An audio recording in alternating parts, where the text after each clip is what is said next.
For some time, I've been contemplating the peculiar situation that existed in Egypt at the beginning of the Christian era. The city of Alexandria had become the great center of learning for the entire Western civilization. Alexandria had been founded at the time of Alexander the Great and was under the domination of the Greek pharaohs, the Ptolemies. And this domination continued until the death of Cleopatra, and then Rome took over. But the tremendous interest in Alexandria developed around the almost incomparable amassment of knowledge that was assembled there. Practically every field of human research was developed, unfolded, and progressed within the Alexandrian atmosphere. Alexandria was a city on the caravan routes. East and West mingled there. The Oriental doctrines and the Greco-Latin doctrines mingled together in a very strange confusion. After the rise of Christianity, both the Christian faith and Judaism had strong holdings in Alexandria. And it is safe to say that the composite there was made up of at least a dozen or 20 of the great religions and philosophies of antiquity. It was an amazing and unique center of learning. There was one other important factor in the Alexandrian complex, and that was the great structure of libraries. The Alexandrian libraries were the most famous in antiquity and probably the largest ever assembled in ancient times. The Serapeum and the Brachium contained together over 1 million manuscripts, tablets, and papyri containing the wisdom of the ancient world. When these libraries were ruthlessly destroyed, humanity was deprived of perhaps more knowledge than we will ever realize or appreciate.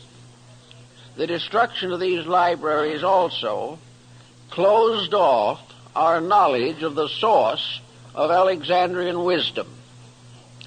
It is quite possible that many ideas, beliefs, and doctrines which we now believe were invented in Alexandria were actually derived from the great research libraries, and therefore had a solid substance, but the substance has vanished and only legends and fables remain. It is interesting, for example, to realize that the first and major interpreter of the fables of Aesop lived in Alexandria. Also, we learn that from Hero, one of the custodians of knowledge in that time, the Alexandrians invented the first slot machine. They did not spread out candies, bars, or cigarettes. Believe it or not, by putting a coin in a small slot, you received a sprinkle of holy water. But our modern slot machine is based upon the Alexandrian model.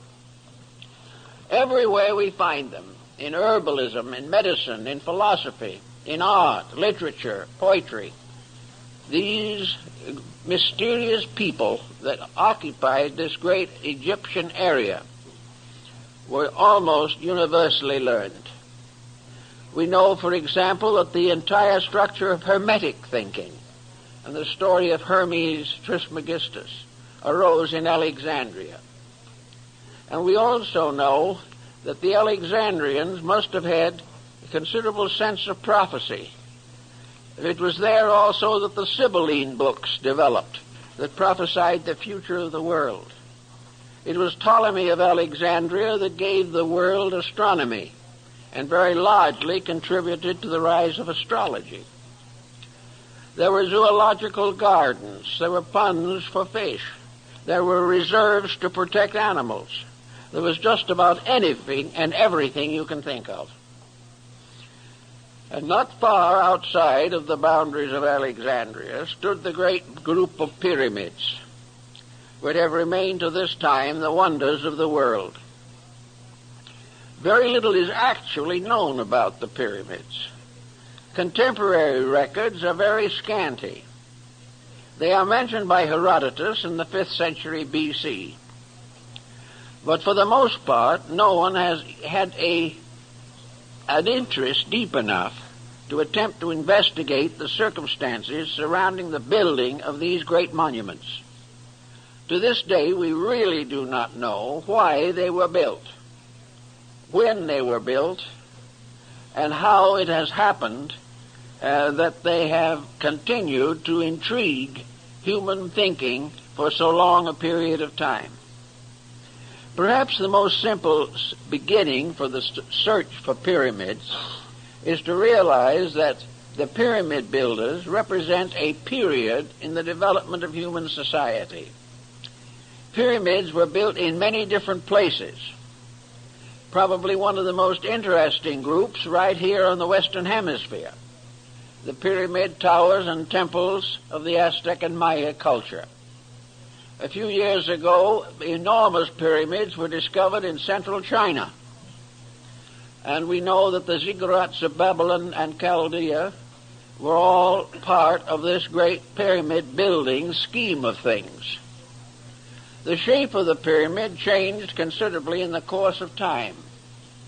In the beginning, it was a mound, and the very earliest examples still had the mound form, and these are still found in the great monuments in Java, the Borobudur, which is probably one of the most powerful and fascinating religious monuments now surviving, the Shwe Dagon in Rangoon, the great cities of the Khmer culture of Indochina, Cambodia, and Laos. All of these have pyramid structures peculiar to them. Pyramids appear, foreshortened or otherwise, also in graphic art.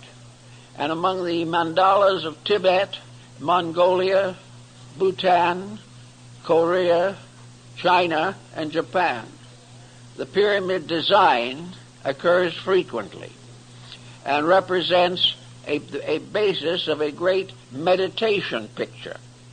This has led some scholars to assume that the pyramids were meditation symbols, that they were created for the purpose of reminding the individual that there was a mysterious reality underlying all the temporal and changeable patterns of mankind. In the Asclepian dialogue, Hermes describes the fact that in a sense these buildings were memorials to the divine power. They bore witness to those times and those thoughts when the gods walked with men. They became part of a traditional heritage. And if we study Neoplatonism, we will come to the conclusion that the gods who walked with men were actually the gods in men, that it was a divine level of insight which resulted in the great architectural feedback which we know as the pyramids. Actually, the circumstances around them challenge our imagination. We know that whoever built the Great Pyramid of Giza was well acquainted with astronomy, that he had a very complete knowledge of the solar system and all of the wonders of the cosmic plan as revealed through the bodies and objects moving in the heavens. He knew the distances between the Earth and the other planets of the solar system. He knew the precession of the equinoxes. He realized the importance of the star groups. He already knew the decans and dodecanates of the zodiac. These things just do not fit into the general concept that we have of the state of the world when the pyramid was presumed to have been built. The only possible answer is, on this level, that at the time the pyramid builders labored, they had a knowledge among themselves that had not been distributed to the people. Even the rulers did not possess this knowledge. And that there was a cult or sect of architects and artificers, the builders of monuments, who knew the proportions and mathematics and had deeply imbibed from the wisdom of Pythagoras and Euclid. But even this isn't a complete explanation, for it is almost impossible to determine how this tremendous job was done. The idea that we have is far too trite. They thought that perhaps they were simply built as a result of slave labor in Egypt will not hold water. It is simply not sufficient. The amount of work that is involved in those monuments simply transcends imagination. Also, they require a skill and a group of instrumental aids, which we do not believe that antiquity possessed. So a great many persons long ago in Alexandria, and more recently right here now, have fallen back upon this supernatural hypothesis.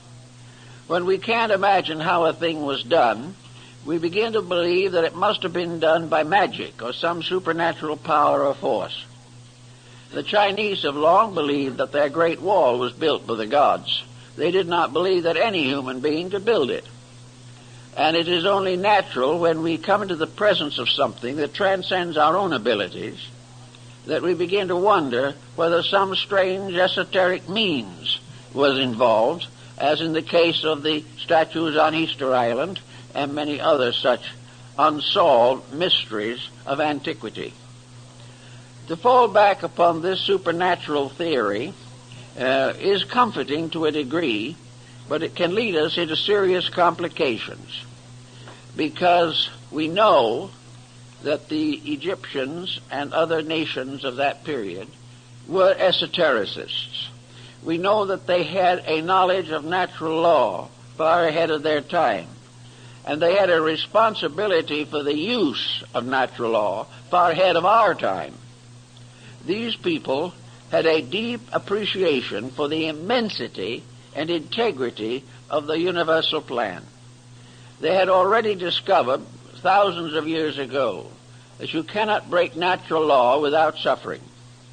They had never developed that strange type of egotism which impels us often to assume that God is depending upon us to take care of his purposes and plans.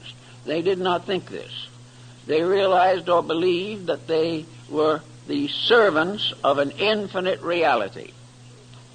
Now, in the development of Neo-Alexandrian mysticism, we have an interesting point that is brought out by Plotinus and Proclus, namely that mysticism, which is an internalization of faculties and which releases certain esoteric forces within the person, very often, in fact almost always, also gives rise to a less fortunate situation, and that is psychic phenomena.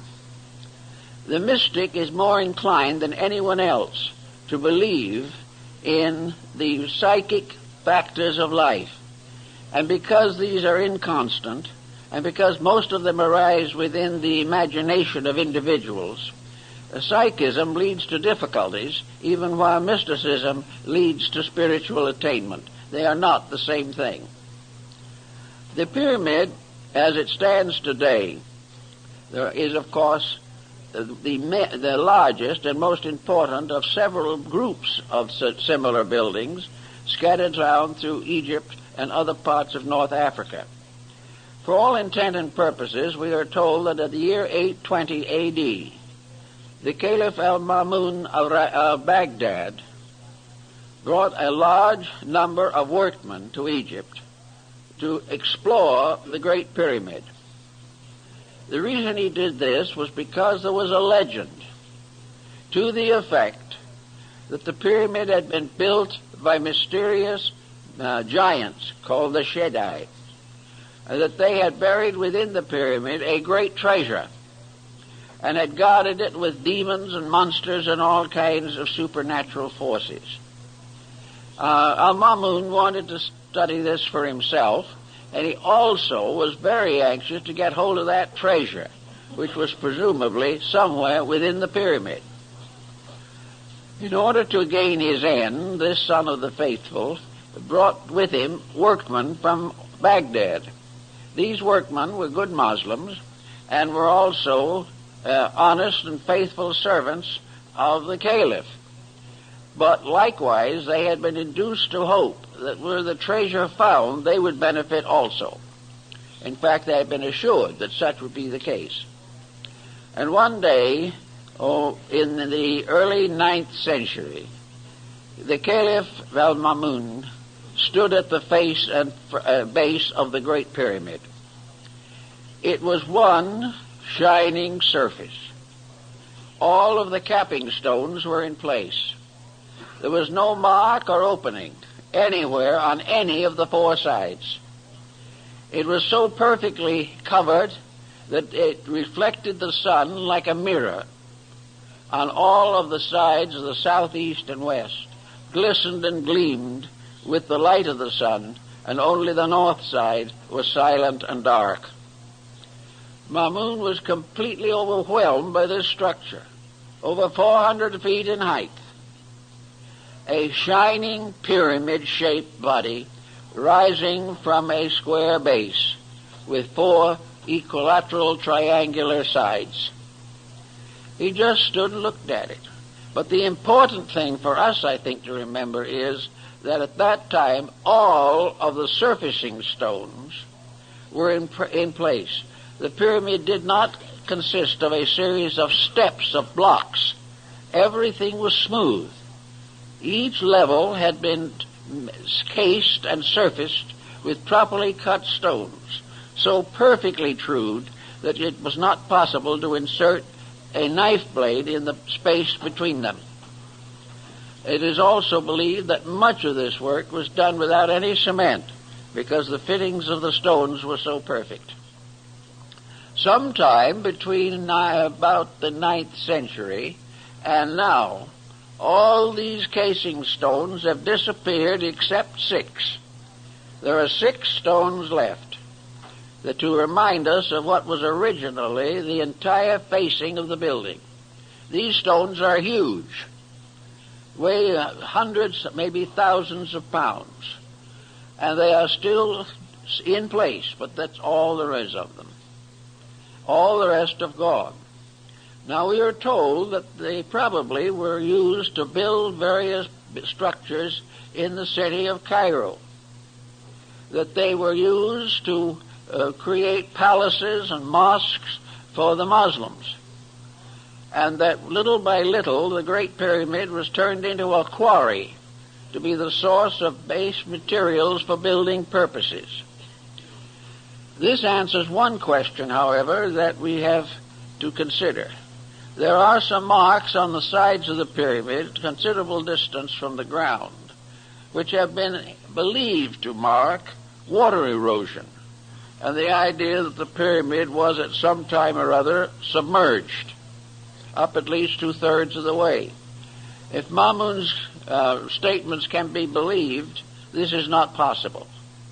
Also, it is more likely that these markings, these marks that look like water erosions, are actually sand erosions that were the result of sand blowing against the walls after the capping stones and facing stones had been removed. So the probabilities of the so-called antediluvian date remains speculative. We do not know. One thing is probably inevitable, that whoever built the pyramid had a very great knowledge and presumably was wiser than most of the peoples in the world today. We know, when I was in Egypt, I talked to a French architect who was standing alongside me at the foot of the Great Pyramid. And he said, if this building had not survived, if the modern world had had nothing in the form of knowledge except reports about it, and the building had not continued to exist, there isn't a soul on earth who would believe that it had ever been built. And this is more or less the situation. The only reason we have to accept it is because it's there. And the more we study it, the less we know about it. Now, the modern researchers have found in the pressure spaces above the king's chamber some markings which are assumed to be part of the inscription of the Pharaoh Cheops, that this cartouche of Cheops. But when you see the cartouche photographed, it's hard to get to look at the actual one. The condition is so dim and so faint that there may be very grave doubt as to whether Cheops had anything to do with it at all. In the first place, a proud pharaoh, wishing to mark a building as a proof of his own skills, would not have placed those inscriptions in a position where they could never be read, never could be seen, and in the process of completing the building, were most of them mutilated or completely obliterated. Therefore, it is not at all likely that the proud pharaoh put something in those chambers that could not be found for thousands of years, and then only by accident.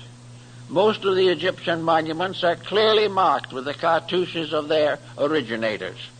Some of them also have taken off an earlier cartouche and put their own in its place, the cartouche being an oval lozenger containing the name of the pharaoh. So the Cheops theory is pretty weak, although it is still clung to for lack of a better one. And I think the real thing we have to go into in studying this is to find out, if we can, what the actual meaning of the building is, why it was put where it is, why other buildings and the Sphinx are in the same and particular relationship to each other. Some of the more thoughtful progressives have come to the possible conclusion that the Great Pyramid was part of a great calendar system, that by means of it, it was possible to calculate most of the important phenomena of astronomy. The ancients did not have telescopes as we know them, but they did have ways of calculating mathematically the various positions of planets and the precession of the equinoxes. And it's been suggested that the Great Pyramid and its immediate surrounding structures was a tremendous calendar structure, perhaps the oldest known to man. This is not unreasonable if we think about it. We know that one of the pyramids in Yucatan, in Chichen Itza, was an observatory, the parts of which still remain and we know that it was an observatory. There are also other indications. The great ziggurats of Babylonia and Chaldea were towers for stargazing. They were where the ancient Chaldeans studied the heavens year after year, century after century. And according to Budge of the British Museum, many of these studies and calculations were carried on for 10 or 20,000 years. One thing that comes to mind then in connection with this whole situation is that we may have to revise our understanding of what antiquity was like. Perhaps we cannot assume that we have gradually arisen from a completely barbarian state, and that in a few thousand years behind our present culture there was nothing but a colossal ignorance. This concept will not hold. Somewhere along the way there were tremendous minds, a great body of knowledge that was capable of planning and executing unbelievable works of skill, beauty, and wisdom. The Egyptians themselves were of the opinion that at a remote time the gods had been with men, that deities and divine powers walked the earth. Now, this again may be regarded as symbolical. Perhaps what they were trying to tell us is that in a remote time long ago, the human being was naturally mystical, naturally had the power of extrasensory perception, naturally could communicate or understand, estimate, or react to the divine principles upon which the universe was based. That the gods walking with men merely meant that the God power in man was not obscured as it is now. That gradually over a course of time, the material world has taken over. The ancient peoples had a very simple physical existence comparatively. There was no problem of population, no intensive competition in trade, and wars were comparatively limited to a few swashbuckling militarists. The people in general lived a very quiet and a natural life, completely dependent upon their insights into universal laws. Just as the American Indian, without any assistance from the outside, not only developed a profound mysticism, but evolved from within himself practically every law, rule, and principle necessary to the government of his affairs. The Great League of the Iroquois was probably one of the most important movements of international peace that the world ever knew, and yet it was developed and perfected by Indians sitting under trees, wrapped in skins of animals and with feathers in their hair. And yet these people, intuitively and internally, had a tremendous depth of insight. This depth of insight has been lost as the result of the individual being subjected to continual external conditioning. He is taught from childhood not to think for himself, not to search within himself for the answers to his problems, but to read them out of books and have them conferred upon him by physical educational processes. As a result of that, he has lost the power of direct contact with realities. His new philosophy, if you could call it such, is built entirely upon the opinions of his contemporaries and the interpretations by these contemporaries of earlier documents and beliefs. If we assume that the individual was a source of almost complete knowledge, that he had the skills and the abilities to intuit nearly everything necessary to his own survival, it is then quite probable that we are gradually going to learn that the leaders of this intuitive procedure were parts of a great sacerdotal group.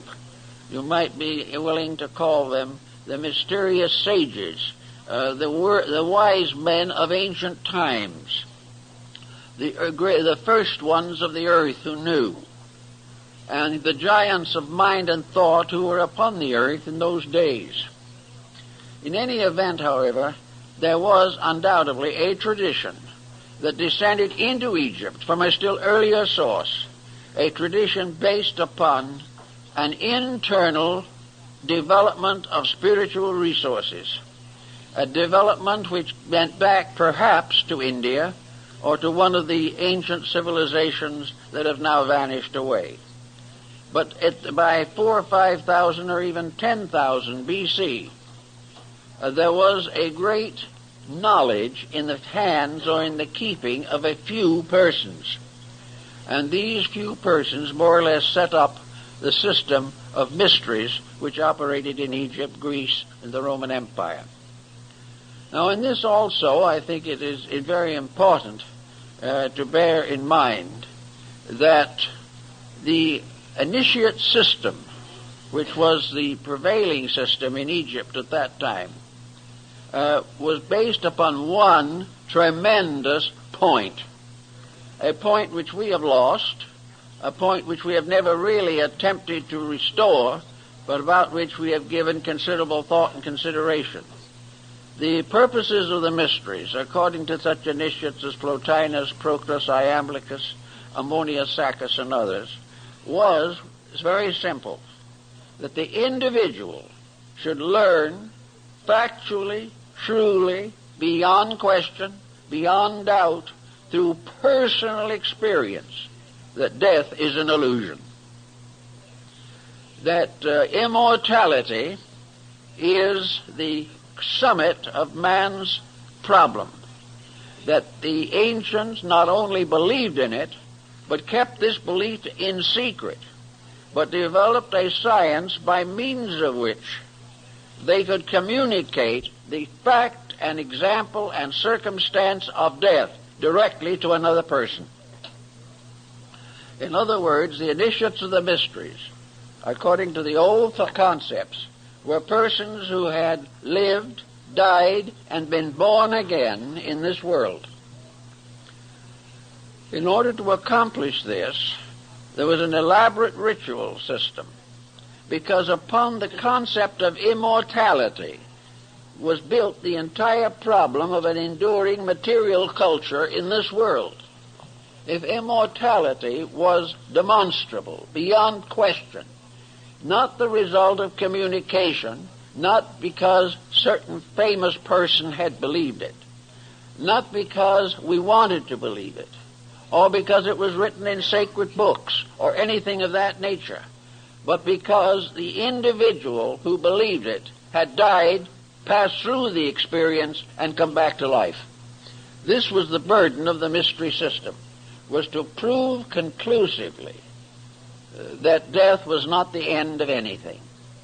Cicero marks this in his discussion of his relationships with life. Marcus Aurelius refers to it. But he refers to it, as they all did, as something known, not something believed. Something that could not be denied because it had been an actual experience in the life of the believer. Thus, in the mystery system, in the Egyptian, which we are interested in the moment particularly, the Book of the Dead, which is a misnomer, part of the same type of misnomer that afflicts us in many other ways. The Book of the Dead, so called, the Egyptian name for which was not the Book of the Dead, but the Book of the Coming Forth by Day and of the Opening of the Mouth. This was the famous name in ancient times for such great papyri as are in the Museum of the British Museum, of the Papyrus of Ani and the Papyrus of Hanufa. These were great examples of the dead coming back to life through the mysteries. Therefore, the ancient philosophy of life was built upon an eternality of life. It was built upon the fact that the individual was for everlastingness, that he would go on. There was no end to him.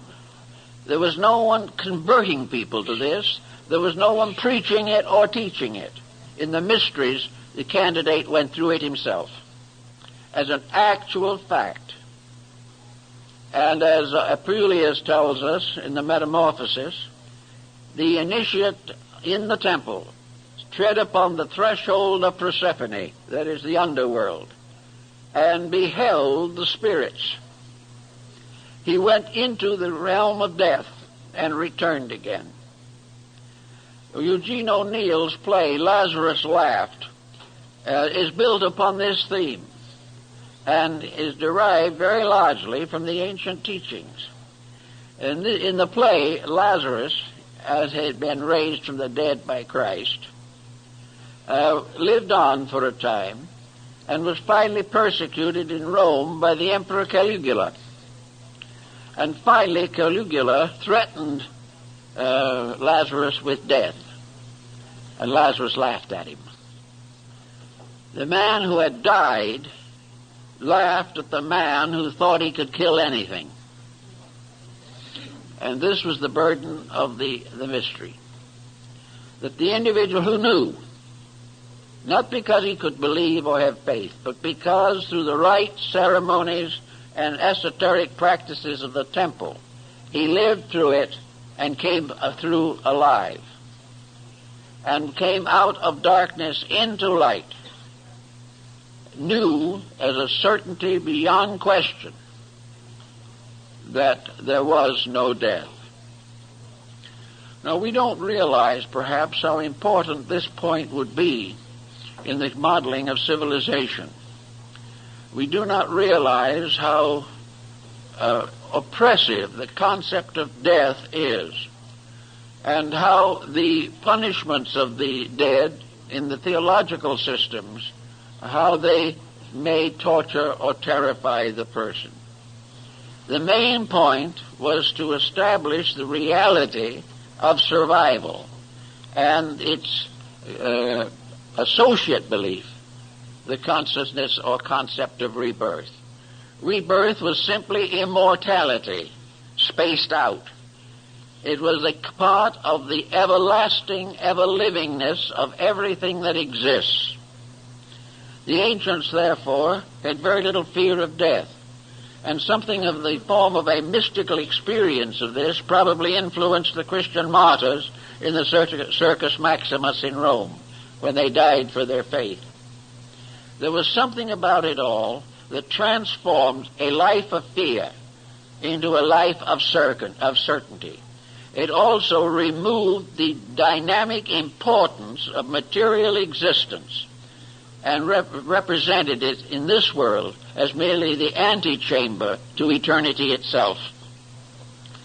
Now, Hermes and several of the others, and people of the Alexandrian period, like to consider the Great Pyramid as the tomb of Hermes. It is so referred to by the Neoplatonic Alexandrian mystics, who had quite a good insight into this particular problem. It was not a tomb for a dead pharaoh. It was a symbol of the gateway to the other world and the way to return to it again. This initiation rite was undoubtedly sustained by the use of esoteric skills and powers that we know very little about at the present time. But it was believed that it was the tomb of wisdom, the house of the hidden places, the mysterious structure, which in a sense was a monument to eternity, standing upon the earth, pointing upward with a continuing point, so that everything below verged toward the top. And it was like a finger reaching up into immortality. The word pyramid itself is derived from pyr, meaning fire.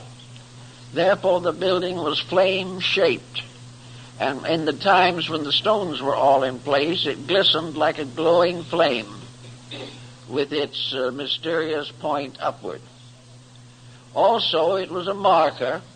In the Bible, it is probably the monument that was set up in Egypt, according to the Old Testament. In any event, the Neoplatonists and those of that period thought of it, likened it to a house of the second birth, the house where the individual who was born first into this world learned the mystery of it. And I believe it was Porphyry, may have been Plotinus, who said on one occasion that in human life, birth physically was the human being coming out of the womb into a body, and that this body itself became the womb of the second birth. For the individual retaining enlightenment transcended the limitation of body, and those who did not achieve this were born out of body into an unembodied state at the end of life. So that this pattern was regarded as part of the mystery ritual. Another interesting example of this particular type of thought is to be found in judo in Japan. Judo and many other of the self-defensive arts of the Orient are concerned with a peculiar kind of courage, a courage which must be completely free from anxiety and fear. If the fear exists, the individual is weakened by the rise of a terror within himself, and therefore usually comes to disaster in his own day and in his own way. So in judo, before the artist achieves the highest grades of the art, he must be killed. His teacher kills him. His teacher performs certain structural pressures upon the body that stop the heart. And the heart is allowed to be stopped for a certain number of seconds, or early 1 or 2 minutes. Then the master resuscitates the disciple by pressure upon other parts of the body, according to the higher grades of judo. And in this case, the person who has been killed lives again, remembers and knows what happened to him, and realizes that his fear of death was ungrounded, that the fear of transition, which might make him a coward in this world, was simply an illusion of his own mind, that actually transition was just as normal, natural, and reasonable as any other aspect of life, and that there was no interruption. The individual never ceased to be an immortal being, whether in body or out of it. Now, the Egyptians apparently built on this very, very strongly. So did the Hindus.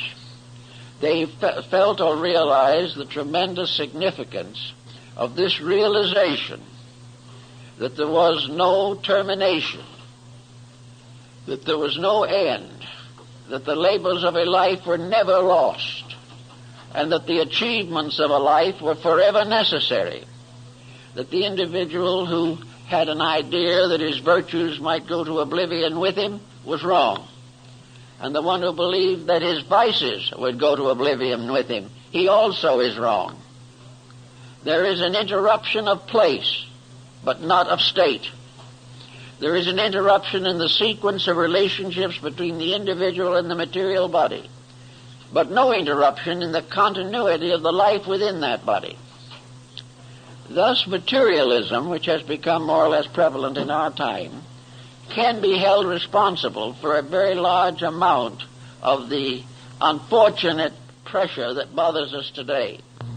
Materialism sustains crime, helps to build a constant fear, makes the individual highly materialistic because he knows no other outlet, helps to build a constant fear, makes the individual highly materialistic because he knows no other outlet, and little by little the world comes to be afraid of life, afraid of the existence of which, in which it passes its days here in the world. Asclepius and Hermes in the dialogue pointed out that the time would come when Egypt, which of course was a symbol of the whole world, would forget its gods, that it would deteriorate, that it would depart from heaven, that it would build false images, false goals, and false purposes to justify its own errors, that it would go into a state of conflict with all other things, that it would waste the values of the earth. He points out definitely that the earth would be impoverished, the soil would be impoverished, that the humanity living would have no conception of its responsibilities, but would live for pleasure and profit alone. And as this happened, gradually the planet would become a desert, that everything that was useful would no longer be able to function or manifest itself. But that in spite of this, that something inside of the human being could not die. This eternal life that was recognized in the great mystery system went on.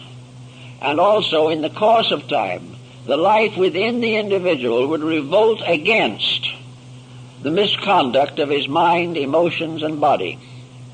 And when the great tragedy revealed itself to be the result of human selfishness, cupidity, and ignorance, the humanity would then go back to the gods, go back to the divine principle within himself, and create a new world emerging out of his own repentance, out of his own realization of his mistake, out of his own fear, perhaps, of the final destruction of himself and everything that exists. But nothing will be destroyed. It is all part of the illusion. It is an illusion which continues until the human being makes peace with universal law. When the human being accepts the governorship of the great values of life, he is then no longer subject to the infirmities of the flesh. If you look at the various sacred buildings of the world, you will notice that nearly all of them are symbols of aspiration and ascent. And for this we have to go back to the very primitive form of astronomy. The ancient astronomy divided existence into three levels, the lowest being the planes of elements, the second level being the planes of planets, and the third and higher level, the plane of the zodiac or the fixed stars. The universe had three great steps, ascending, and the life of man consisted first of a descent, as in the story of the death of Tammuz in Babylonia, and finally out of the grave of materiality, a resurrection, a regeneration, and ascent up a ladder, Jacob's ladder, or the ladder of Muhammad, to ascend, as in the vision of St. John on Patmos, to the heavenly world that lay above the zodiac. This concept was a sort of skeleton upon which all of the philosophies of ancient times were built. And the simplest way of presenting this situation was by the mound, or the pyramid, which incidentally could be a tomb, because it would then become a witness to the fact that the being in the tomb was not really dead. The tomb became then a symbol of belief in the resurrection. It was a monument to prove that it was over the body only, and that the soul, mind, and spirit had ascended into a better world. This ascent was represented in India by the use of a cube and a pyramid. The pyramid was placed on the cube to represent the union of the material quaternary and the spiritual triad. It was an ascending problem. All through the present Buddhist world, graves are in the form of little stupas or pagodas with 5 levels to represent the ascent of life, and the headstone became a ladder to lead to the higher worlds and to bear witness to the fact that the person buried there knew his own immortality and would go on to freedom and liberation. The enlightened person was always represented by a grave marker, which was the symbol of immortality and not the symbol of death. In Cambodia and in many buildings, this particular concept was created by means of a cube and a sphere. And spheres were also placed in the Great Pyramid and have been found there. Small articles to represent levels or planes, to level truly the levels of stones. A small sphere was placed upon them. If it did not roll off, the stones were true. This sphere became a dome rising from a quaternary. And this dome itself became the symbol, as far as we are concerned, of the invisible causal nature which surmounts and overwhelms and dominates the material body. Therefore, a building with a dome is a symbol of the recognition of the power of the divine over the natural life of the individual. The body below was a cube, square, or a building of cubical structure. The dome was the symbol of the overshadowing of divinity. The overshadowing, the recognition that heaven moves like a great dome forever over the surface of the earth. The earth was the cube, the dome was the heaven moving above it. And the dome gradually became the minaret, it became the steeple of the church, it became the dome of the Capitol building in Washington, the dome of the Vatican, and mysterious domes on the Muslim mosques, and the mysterious pyramid forms that we find in some Protestant churches, as in the case of the Westminster Abbey, which has the pyramid over the central entrance. All of these together represent the survival of a language that had to do with the human realization of his own nature. The pyramid stood upon the earth. It represented a flame ascending. It was a radiant structure that had been built in ancient times, but it was always pointing upward. It was always impelling the individual to follow an ascending line and look up to the stars. At various seasons of the year, by looking up, the beholder gazed upon the constellations, the figures, and the mysterious language written upon the wall of heaven. Gaffarel, who was the secretary of Cardinal Richelieu, wrote a book in which he showed that the star groups were in the form of consonant letters of the Chaldaic alphabet that later became the ancient Hebrew. These constellational patterns were consonants. The planets moving through them were vowels. And by studying this proposition, the handwriting on the wall of heaven could be read. It's an interesting theory and has been given some attention, but not too much in recent times. But we have the great dome of heaven moving upon the earth. We also have the pyramid as the house of a mysterious elevation, the four square of the base, from which rises the pyramidal form, consisting of four triangles, each with three sides, which make 12 lines or 12 angles, which represent the zodiac. The building was oriented to the 11th decimal point and was probably perfect at one time, but there is damage to one wall of it as a result of an earthquake. I never was quite strong enough and physical enough to climb the outside of the pyramid. Very few people are. It is really an arduous job. You have to have about 4 daggermen or natives to help you. 2 would go in front, scrambled up one of the blocks, which is about 4 feet, and pull. The other 2 are behind and push, and you are gradually elevated level by level over the hundreds of levels that lead to the top. This is a little too much for the average person, especially in the desert where the temperature is apt to be well over 100. But I did go through all of the interior rooms, the king's chamber and the queen's chamber, and as far as we could get in the grand passageways leading downward. One thing was very evident, and has been discovered, and that is that the inside of the pyramid, the temperature, is the mean temperature of the earth. For the average person, it is colder than Christmas. It is a constant chill, and it is a dead chill. There is no modifying circumstance. And many persons who come out of the pyramid into the heat of the sun have very serious colds and occasionally pneumonia. But this peculiar deadness inside was probably put there or achieved for a purpose.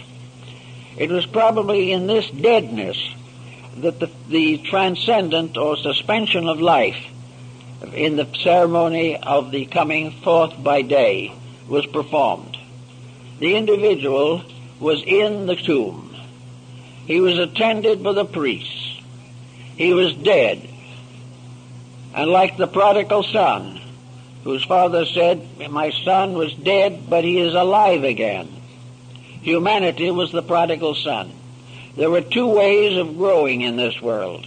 One was to grow slowly by cause and effect and by the labors of living. The world itself became a great temple in which initiation took place over a period of hundreds of lives. But to the ancients there was a wise man's way, and this wise man's way was to pass through by conscious intent and by purification the mystery of the whole cycle in one embodiment. Now, one might say this would be the simple way, and I know a lot of metaphysicians at the present time who can hardly wait for that one embodiment that's going to do it all. But most of them have forgotten something, namely that this one embodiment means that everything accomplished in hundreds of lives must be accomplished in that one embodiment. It's not just a shortcut. It is a gathering up and intensifying the process of human regeneration. It means that the person must attain to a state by discipline, by dedication, and in accordance with universal law that qualifies him to receive this very important ritual. And after he has received the ritual, after he has had the experience, he is not released from responsibility, but brought into the presence of a greater responsibility.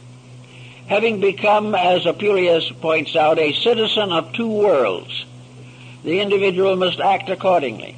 He also learns from certain experiences along the way what he can't do and what he can do. He learns, for example, that if he is interested in primarily in his own security, he has already failed. It is not a case of where he is doing this to become nobler, more enlightened, more successful than other people.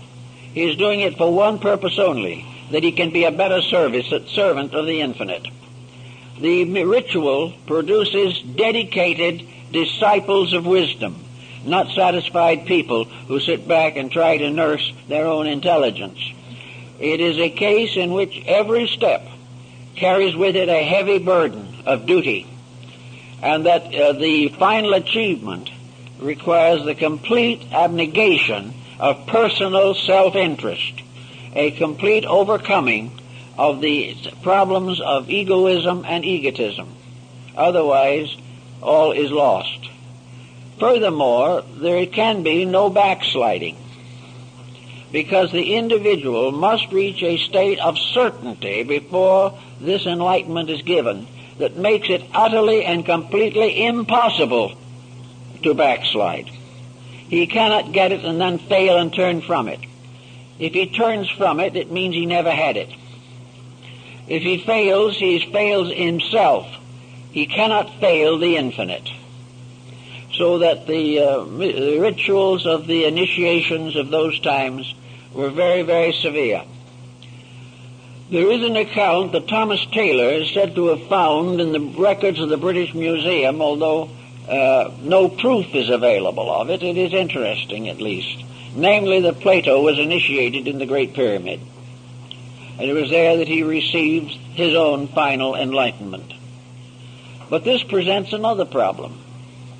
If he was initiated in the Great Pyramid in the 4th century B.C., how did he get in? All those capstones were in place. Everything was closed.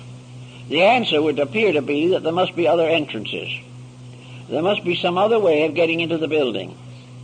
When Mamun, the Caliph of Baghdad, was fuddling with the pyramid, trying to get into it, it occurred to him that his native followers would probably be pretty unhappy and might very well turn against him when they found there were no treasures in there to reward them for their effort, because when they got in there, the building was empty. There was no mummy, there was no body of a previous pharaoh, although the walls had not been disturbed. And that makes it seem very unlikely that it was a tomb, primarily. But one of Mamun's natives, while fussing around in the excavation, suddenly disappeared, and later appeared out in the desert half mad. This seems to suggest that there was some way in or out of the building. The wall or cliff upon which the pyramid was built has been carefully studied. There is no openings that have been found. The Sphinx has been pierced with rods throughout its entire body, but no openings have been found within it. And it, of course, the Sphinx was a living outcropping of rock. It was not built. The only thing that was built were the front paws. In other words, if it was true, did the initiation ceremony take place when the person was voluntarily out of the physical body? The ancient priests were able to function out of the body. This there can be no reasonable doubt. And it is also mentioned in a number of early Christian reports. Namely, that it was that it was possible for the invisible bodies of the individual to be separated from the visible, without a loss of consciousness or a loss of intelligence, and that the invisible body could travel to distant places and could have various experiences. And many people believe this is a comparatively common happening in sleep, that the individual is not actually asleep spiritually, only physically, and that the superphysical vehicles are just as busy while he's asleep as when he is awake. But regardless of this particular point, it is possible that the initiations of the pyramid were given while the candidate was out of the physical body. If so, then there would be no problem of the difficulty of getting into the building. The superphysical vehicles could go through very easily. Another problem that arises in connection with the pyramid project is something that is coming along now, namely that the pyramid was some kind of a vibratory structure, radiating energy and having some strange virtue in itself, and that meditation upon the pyramidal shape produces certain changes in the human consciousness. The particular shape, angle, and tip of the pyramid, its proportions and so forth, having very definite significance. Now, this point is not original now. It is referred to in very ancient times, for it was believed and taught that in Egypt, as earlier than Pythagoras of Samos, that is the 6th century B.C., the Egyptians represented their deities by symmetrical geometric solids, and that in the temples, the 5 perfect solids were used to represent the principal deities, that each of them with a different shape, a different proportion, and a different arrangement represented one of the deities, and that, most important of all, the contemplation of these forms had meaning, that the contemplation of the symmetric solids could heal disease, could expand consciousness, could relieve the mind of distress, and could calm the emotions. Each of these forms, then, was, in a sense, therapeutic, because perfect harmony is always therapeutic. If music as harmony can improve health, then we may say that the harmonic solids are a form of music captured in material like metal, stone, or crystals, and have the same effect as music, color, or any other therapeutic factor. Form and shape exercise a spiritual authority over the individual. Now, this was known to the Chinese, or at least believed by them, and we find traces of this in the I Ching. Most of all, however, we find in the Orient that painting and scenery, beautiful symbolic designs, mandalas, were particularly important in releasing the individual from the negative moods of life, that he was able to contemplate more fully, and by relaxing could take harmony into himself. One of the problems we face today is the constant pressure of inharmony. We live in a world in which very little is the way we wish it was. We are all constantly under the pressure of worry, anxiety, fear, despondency, irritation, aggravation. These things press in upon us all the time. We are also afflicted by the very appearance of our civilization. There is nothing more depressing than the average city, and there are very few things much more depressing than the average house, because people simply have not the insight or the understanding to build structures suitable to the release of their own consciousness. The individual concerned only with physical comfort may live in an environment which makes his spiritual nature completely uncomfortable. Also, public buildings now no longer have their foundation in the Dionysian artificers of old, who built buildings according to the laws of the gods and the geometry of nature. Today we build them largely to look like blocks of ice, because that is the cheapest way to put them together. They cost millions as it is, but they have nothing. There is no warmth, there is no real beauty. But finally, the average individual tries to put his own concept of beauty into them and looks at one of these atrocities and says it's wonderful.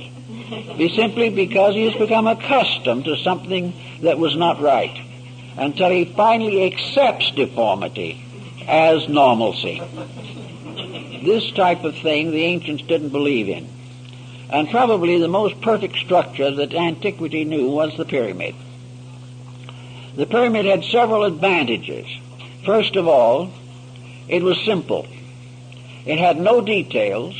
It had no structural peculiarities that would distort or clutter up the fine mathematical proportion.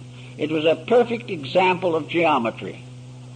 It was in all its parts balanced, orderly, methodical. It was exactly what it appeared to be, and it was in all ways suitable for the sacred purpose for which it was intended. So this type of building had the simplicity of an almost archetypal reality. What most people do not realize is that ultimately the universe is very simple. It is man who complicates it. The universe is a simple process unfolding in its own way and has always been a direct unfoldment of principles. Man, however, has confused the issue completely. He has distorted and rearranged things for his own pleasures with no consideration for their essential natures or the principles for which they were intended. Recently, in Java, on Indonesia, a restoration process has been used on the Great Pyramid at Jakarta, known now as the Borobudur. This great Buddhist monument is another one of those mysteries. It is a pyramid.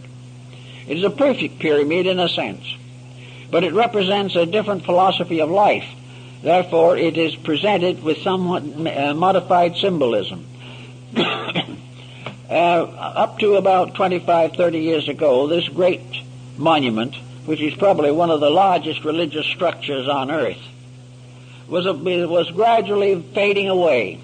The rock from which it was composed was weathering out of existence. The lack of adequate foundation was undermining its stability, and suddenly the world decided something should be done about it. So UNESCO started a program for the restoration of the Borobudur. And the job has been very, very well done at expense of many millions of dollars. But this great religious monument now stands as it was originally intended to stand. It is a pyramid that rises up through 7 levels, much like the ziggurat of Babylon and Chaldea. The upper or apex part of the pyramid of the Borobudur was a pagoda-like stupa or a reliquary with 2 rooms in it, which was empty. The restoration of it has never been able to find anything for that empty room. The building builds up to a symbol and then ceases. And this is the same thing that happens in the pyramid. The capstone of the pyramid is missing. The sacred relic that was supposed to be in the capstone or head of the Borobudur is also missing. So that all these things represent a certain unfinishedness. And it reminds us, perhaps, that in natural law and in the reactions within our own natures, everything that belongs to the material world is unfinished.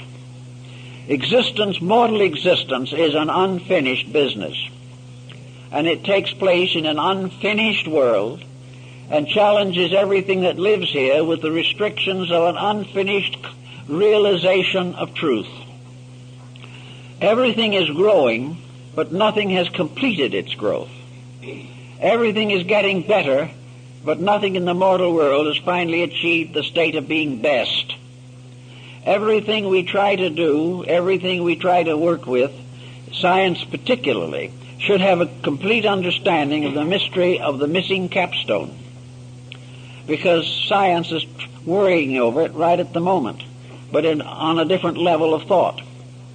Everything that science discovers leads somewhere, but when it just about gets to the point where it looks as though it might tell us a great truth, it fades away. all visible things, if you trace them upward to their highest conditions, disappear. All of the intellectual achievements of the individual or of the great system of learning, this ascends from one level of genius to another, but the supreme genius has never been reached.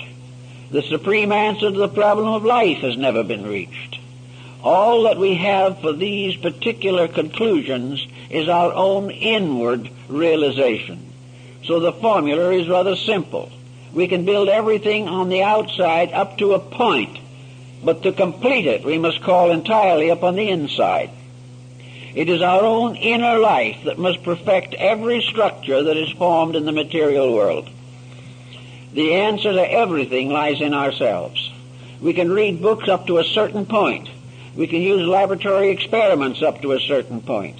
But somewhere along the line, as the alchemists learned, and they studied from the Alexandrian savants, these alchemists learned that the final ingredient of the transmutation was man himself, the internal part of his own nature. His own soul had to transform base metals into gold. Each individual soul must perfect the structure of his life. Otherwise it will never be perfected. So to account for this, nearly every monument of importance in the world either has the top part missing or a bad scar in it, something imperfect, something that represents a flaw in the original purpose, because the completion of it must always depend upon the consciousness of the person beholding it. Otherwise, the secret cannot be perfected. Another interesting aspect of the pyramid problem has to do with the pattern of the Egyptian temple system. I think there's a good probability that somewhere there was some form of contact between the pyramid and one of the other temples of Egypt. This may have been, however, intentionally closed off at some time. This presents us with a very curious circumstance. The king's chamber in the pyramid, hidden within 200 feet of masonry in all directions, was originally ventilated. 2 air shafts went from the king's chamber in an upright diagonal motion to the surface of the pyramid. But when the capping stones and the casing stones were put in place, those air chambers, those air passageways were sealed off. In other words, they come to the surface but are now covered, or were covered originally, by the casing stones. There was no aperture. They were not ventilated, but they were originally intended for ventilation. The answer seems to be, therefore, that something in there had to be alive and had to have air, although there is no clue to what it might have been. Of course, the present openings have nothing to do with the ancient design of the pyramid. Why, for instance, would it be called the tomb of Hermes? What and who was Hermes?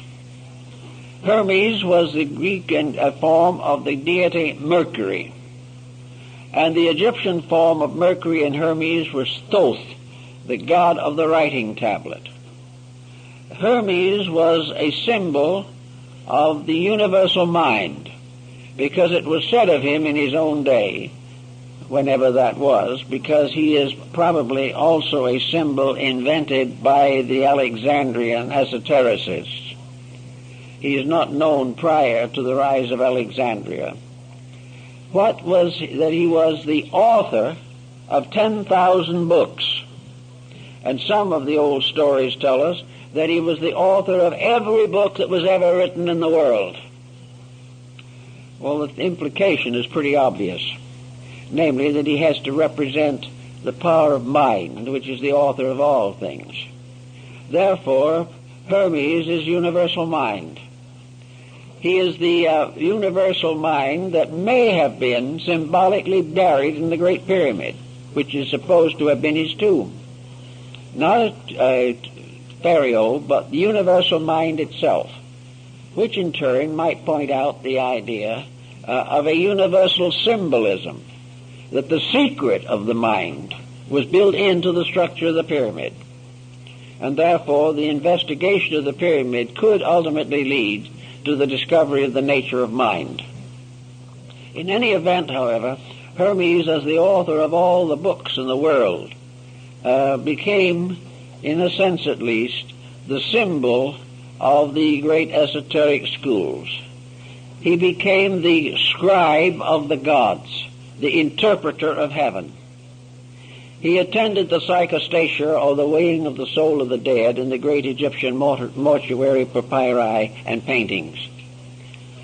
And Budge and also Breasted of Chicago were perfectly aware that the Book of the Dead was a symbolic document, and that the symbolism of the death and resurrection of the soul in that book was based upon the rituals of the mysteries. Here we have a parallel, therefore, that we have to consider, namely that in the old papyri, the tomb of the deceased person was nearly always portrayed as a pyramid. It was a pyramid upon a square base, and the opening of the base was in the bottom, not on the pyramid top, it in the square base. Therefore, the implication could be that there was an opening in the pyramid below the level of its foundation. But in any event, this ritual was the story of the soul's journey into the afterlife, and was a very complicated story in the Egyptian mythology. But it all was condensed into a fraction of its original length in a ritual performed by the Egyptian priests.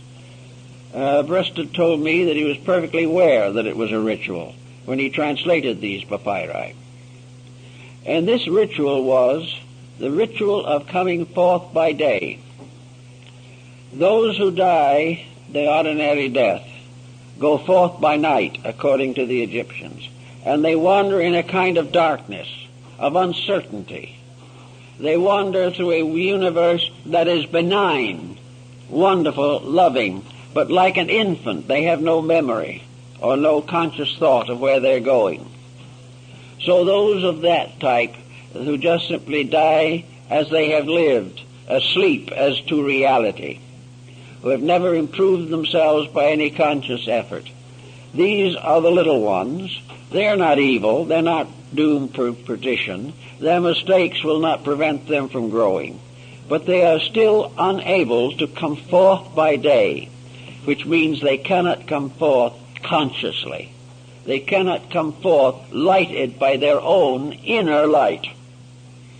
So they are the ones who must wait, or must go to the Amentet. The Amentet, or Elysian Fields, being the paradise of Egypt. The soul of the Egyptian who died went on into the other world and did what he did here. There is the story, of course, of the moneylender who died in Egypt in the old days. He was a good man. He was honest in his money lending. He never cheated anybody. He was very sincere, but he had no knowledge of anything but money lending. So when he died, they gave him a table and some small change and told him to keep right on going. So he kept on borrowing and money. As a ghost, he lent money to spirits who did not exist except in himself, and received interest on them and lived very happily, enjoying the life he was familiar with. And this he would continue to do until he was brought back into embodiment. And then gradually, little by little, he would outgrow it. But there was no force in it. There was no evil in it. There was nothing terrible that was going to happen to him. He was going to be very happy because he was a good man. Virtue rewards with happiness in the afterlife. It may not result in illumination, because the average person who passes on will not be happy with illumination. He will be happy only with the things that are familiar to him. The way of life he has always known is what will make him happy. But after the initiation rites have been performed, the individual comes forth by day. He realizes his place in the plan. He realizes what is next for him. He realizes that going into this larger life is an opportunity to correct all failings of his own thinking. They will come closer and closer to the eternal truths, which are the source of his ultimate union with deity. So by coming forth by day, he comes consciously into the afterlife, fully equipped to face its mysteries, fully equipped to adjust to its circumstances, and already able, at least dimly, to perceive the face of the great God that hides behind the veil. And in Egypt, I think the Egyptians believed that the Great Pyramid was the symbol of the state of consciousness, the state of the internal life of the individual, which in perfect mathematical order and harmony comes forth out of the body in the light and is led by the master of the secret house into the presence of the great gods, where he receives the Kroiksan Sata, the symbol of everlasting life. Everlasting life is not the fact that we live forever, for we do that whether we know it or not. But everlasting life is to know it, to realize it, to understand it, not to doubt or to fear. We have a life, as the Egyptians said, unto everlastingness. But only those who have retained a certain inward light know for certain that which others hope. And as one of the Roman philosophers said, wisdom brings knowledge to those who have hoped, and brings perfect understanding to those who have lived in a certain optimism, but not certain of that which is to come. But the mysteries may put the whole universe in order. They put the individual in order. They made everything as it was and as it should be. And the pyramid, according to the Egyptians, was a testimony set up under the directions of deities and their architects and artisans, so that all men might know that forever and ever the great light, the great good, and the flame of aspiration would burn in man. And if as long as it burns in man, it will burn in the world. But if it goes out in man, it goes out forever.